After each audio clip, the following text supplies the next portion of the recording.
origini, ma ci stiamo dedicando ad un'arte che diventa decorativa, edonistica. Esatto. Dobbiamo capire forse l'aspetto fondamentale, che la street art può essere interpretata non come vandalismo, ma come anche abbellimento.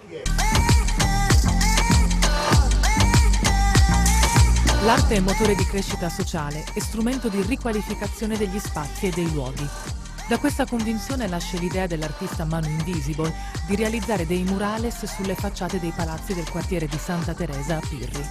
Novembre 2015. L'associazione Urban Center Cagliari e la fondazione Domus de Luna sposano il progetto Ismurus de Santa Teresa e in sole 2 settimane 7 artisti trasformano l'immagine del quartiere con le loro opere d'arte.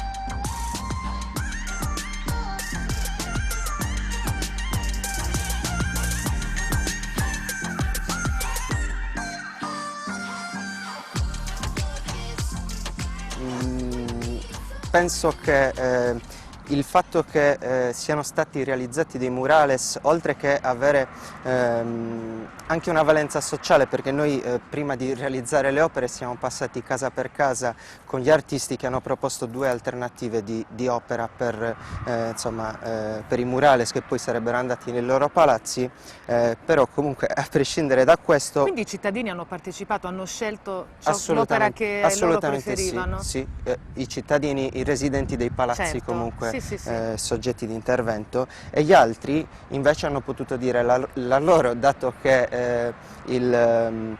l'evento ha avuto anche quello una portata mediatica, ha avuto l'attenzione sia dell'amministrazione, che tra parentesi è il finanziatore del progetto, sia da parte di televisioni, giornali e quant'altro, cosa che prima non poteva avvenire, e quindi i residenti non potevano neanche esprimere questo loro malcontento, questa loro realtà.